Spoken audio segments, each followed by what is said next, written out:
Bismillahirrahmanirrahim. Assalamu alaikum. I am Rabia Ijaz from Sir Sayyid School, New City Phase 1 campus. आज हम grade 10 का lecture 3 start करें. ठीक है, फर्स्ट 2 लेक्चर्स में हमने चैप्टर 1 का इंट्रोडक्शन के बाद थोड़ा टॉपिक्स को डिस्कस किया था. आज हम फर्दर उन टॉपिक से आगे प्रोसीड करेंगे. लास्ट जो टॉपिक था उसमें हमने लॉ ऑफ मास एक्शन को डिस्कस किया था. लॉ ऑफ मास एक्शन में किस चीज को ड्राइव किया था हमने? इक्विलिब्रियम कांस्टेंट को. इक्विलिब्रियम कांस्टेंट आपके पास होता क्या है?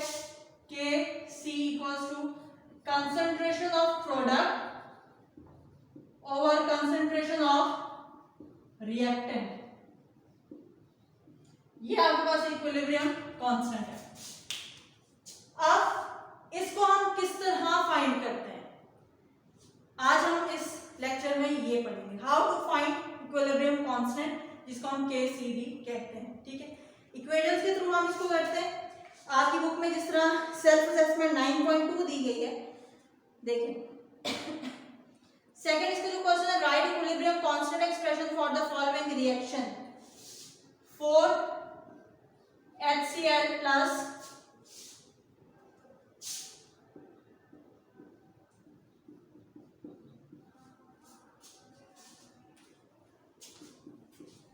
ये इक्वेशन दी गई है, उसने कहा है फाइंड इक्विलिब्रियम कांस्टेंट.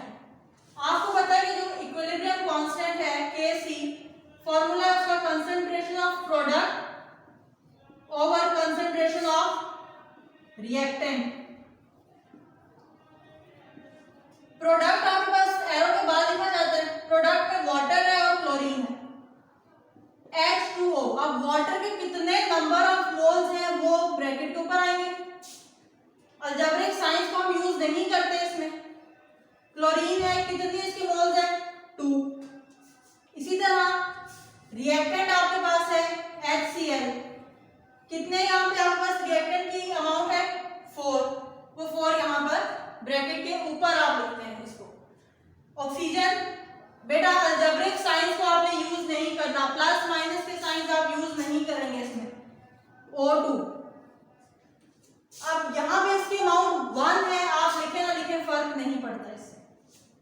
तो ये आपके पास जो है वो क्या है? Equilibrium constant, that is Kc. अब हमने इस तरह पढ़ा एक्टिव मास.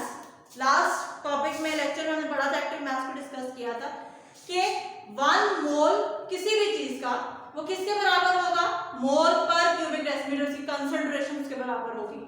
अगर हम यूनिट फाइंड करना चाहें, इसी इक्वेशन का मैं यूनिट फाइंड करूं, अगर ये भी आपकी बुक में टॉपिक है यूनिट का, तो जब भी आपको यूनिट फाइंड करने के लिए कहा जाएगा, अब जरूरी नहीं है कि वो आपको पहले कहे कि आप उसका इक्विलिब्रियम कांस्टेंट फाइंड करें.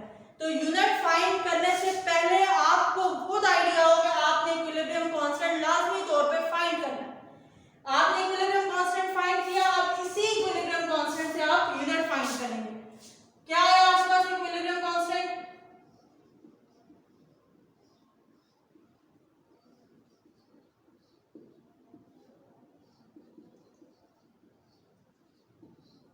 हाँ जी.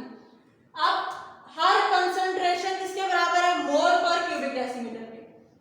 मोल पर क्यूबिक डेसीमीटर स्क्वायर है. ये कंसंट्रेशन किसके बराबर है?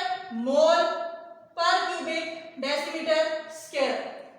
इसी तरह मोल पर क्यूबिक डेसीमीटर पावर 4, मोल पर क्यूबिक डेसीमीटर. हाँ जी बेटा, कैंसिल करते हैं इसको. पावर 2 है, पावर 2 है, मतलब पावर 4 हो जाएगी. तो ये दोनों किससे? इस पावर 4 से कैंसिल हो जाएंगे. तो आपके पास क्या टर्म बच जाएगी ऊपर? 1 डिवाइडेड बाय मोल पर क्यूबिक डेसीमीटर. डिवाइड में पावर कोई नहीं है, इट मींस के प्लस 1 है, तो ये ऊपर जाके हो जाएगा -1, और जो -3 है ये ऊपर जाके +3 हो जाएगी. तो ये आपके पास यूनिट आ गए. तो बेटा आपको दोनों चीजें क्लियर हो गई होंगी कि Kc किस तरह फाइंड करते हैं और यूनिट किस तरह फाइंड करते हैं. समटाइम्स वो क्वेश्चन ये देगा कि how to find equilibrium constant, और इसी तरह ही क्वेश्चन ये भी दिया जा सकता है कि फाइंड करें यूनिट इसका. तो अगर सिर्फ यूनिट फाइंड करने के लिए कहा जाएगा तो उसके लिए मस्ट है कि आपने खुद से Kc फाइंड करना है. ठीक है। और अगर वो दोनों चीजें कहेगा तब तो वेल एंड गुड, अगर नहीं कहेगा तो आपको आइडिया हो कि यूनिट फाइंड करने से पहले केसी लाजमी तौर पे आपने फाइंड आउट करना है। इससे नेक्स्ट टॉपिक है conditions and ways. Equilibrium constant की कंडीशंस क्या है कि एक रिएक्शन कब इक्विलिब्रियम कांस्टेंट को, इक्विलिब्रियम स्टेट को रीच कर सकता है। कंडीशंस क्या है उसकी? सबसे पहली कंडीशन क्या है कि आपने जो कंसंट्रेशन स्टार्ट में सिलेक्ट कर ली है, जितनी अमाउंट रिएक्टेंट की सिलेक्ट कर लिया, आपने उसमें चेंज नहीं लाना, ठीक है। Concentration remains constant, concentration of reactant and product remains constant,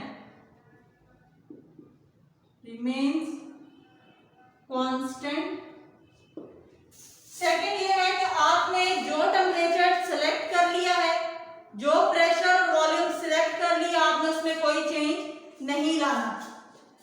temperature is kept constant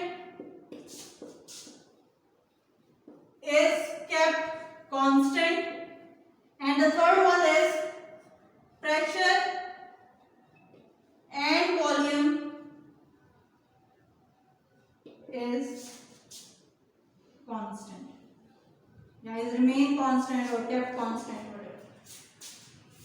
conditions क्या है कि आपने फर्स्ट स्टार्टिंग इनिशियल स्टेज पे जो कंसंट्रेशन रिएक्टेंट और प्रोडक्ट की जो अमाउंट आपने रिएक्टेंट की सिलेक्ट कर ली, आप उसमें कोई चेंज नहीं लाना। टेम्परेचर जो आपने सिलेक्ट किया उसमें कोई चेंज नहीं लाना, और जो प्रेशर और वॉल्यूम सिलेक्ट किया आपने उसमें कोई चेंज नहीं लाना। आपने एक टाइम में इनिशियल स्टेज पे सारी चीजों को डिसाइड करना है और फिर उसी में सारा रिएक्शन प्रोसीड वर्किंग करेगा, आपने फिर उसमें कोई चेंजिंग नहीं लानी। तो ये इसकी मेन कंडीशन है। बेस क्या है? हमें कब पता चलता है कि जो रिएक्शन है वो इक्विलिब्रियम स्टेज पे है? जब बेटा आपके पास रेट ऑफ फॉरवर्ड रिएक्शन, कि जो रिएक्शन फॉरवर्ड प्रोसीड हो रहा है उसका जो टाइम है, जो स्पीड है वो, और रेट ऑफ रिवर्स रिएक्शन, जो प्रोडक्ट रिएक्टेंट में कन्वर्ट हो रहा है, rate of forward reaction and rate of reverse reaction जब बराबर हो जाएंगे तो आपके पास इक्विलिब्रियम स्टेज आ जाएगी, ठीक है। तो वे क्या है कि जब आप रेट ऑफ फॉरवर्ड रिएक्शन और रेट ऑफ रिवर्स रिएक्शन को बराबर कर देते हैं या बराबर हो जाता है, उसको हम कहते हैं कि वो इक्विलिब्रियम स्टेट पे आ चुका है, ठीक है। इस टॉपिक के बाद यूनिट वाला टॉपिक है जो हमने इससे पहले डिस्कस किया है कि यूनिट किस तरह फाइंड आउट करते हैं। यूनिट फाइंड करने का जो सबसे पहले ये चीज है कि आपने सबसे पहले उसका केसी फाइंड करना है। केसी फाइंड करेंगे तो यूनिट फाइंड होगा, उसके अलावा यूनिट फाइंड नहीं आप कर सकते, ठीक है। अगर आपको कहा जाए equilibrium constant and unit find करें तो वेल एंड गुड, आप इक्विलिब्रियम कांस्टेंट से यूनिट को फाइंड कर सकते हैं। लेकिन अगर सिर्फ ये कहा जाए right the unit of this equation, तो आपने सिर्फ सबसे पहले केसी फाइंड करना है, चाहे वो आपको कहे या ना कहे, फिर आपने यूनिट फाइंड करना है। अंडरस्टैंड? नेक्स्ट बेटे, इंपॉर्टेंस क्या है? इक्विलिब्रियम कांस्टेंट की इंपॉर्टेंस क्या है ये देखते हैं। ये छोटे छोटे टॉपिक्स हैं, बहुत इंपॉर्टेंट है।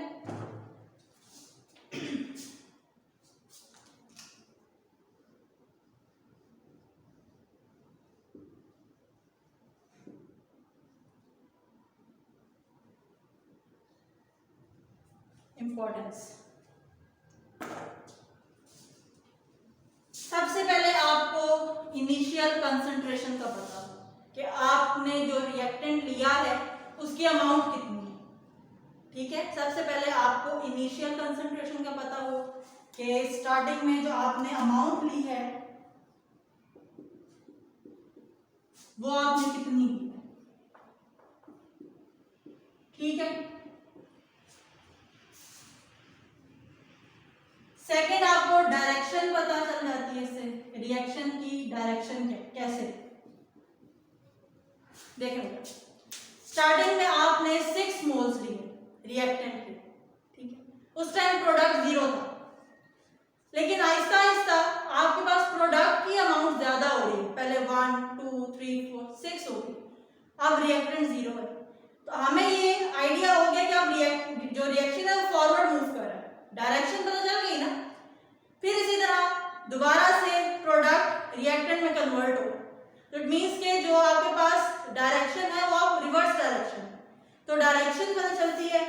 एक्सटेंट, उसकी क्वालिटी क्या है, एक्सटेंट पता चलता है। इनिशियल कंसंट्रेशन पता होना, उसका एक्सटेंट पता होना, डायरेक्शन, और जो उसमें इफेक्ट ऑफ चेंज आता है, चेंज। नेक्स्ट जो टॉपिक है हेबर और कॉन्टैक्ट प्रोसेस, उसमें अमोनिया और सल्फर ट्राइऑक्साइड को प्रोड्यूस करवाया गया है 98% तक। वैसे नॉर्मल अगर हम अपनी कंडीशंस के अकॉर्डिंग उनको प्रोड्यूस करवाएं तो 33% प्रोड्यूस होता है, लेकिन अगर मुझे 98% चाहिए तो मैं अपनी कंडीशंस को चेंज करूंगी। अब जब मैं अपनी कंडीशन टेम्परेचर प्रेशर में चेंज ला रही हूँ तो वो चेंज हमारे रिएक्शन में क्या इफेक्ट दे रहा है ये हमें इससे फाइंड आउट हो जाता है। ठीक है, अब बेटा आप उनको आज के लेक्चर में अगर कोई मसला है तो आप लोग क्वेश्चंस पूछ सकते हैं, और अगर कोई मसला हुआ तो जरूर पूछें, और लाजमी तौर पे आप लोगों ने इसकी खुद प्रैक्टिस करनी है। केसी किस तरह फाइंड करते हैं, यूनिट किस तरह फाइंड करते हैं, और इस पूरे लेक्चर को सुन के और इसमें आपने रीडिंग लाजमी तौर पे करनी है। और आप लोगों ने बेटा इसकी जो असेसमेंट्स हैं आपके इस चैप्टर में पीछे जितनी भी गुजरी हैं वो टॉपिक से रेलिवेंट होती हैं, रिलेट कर रही होती है, आप उनको लाजमी तौर पे अटेम्प्ट किया करें। ठीक है, अपना बहुत ख्याल रखिएगा। अल्लाह।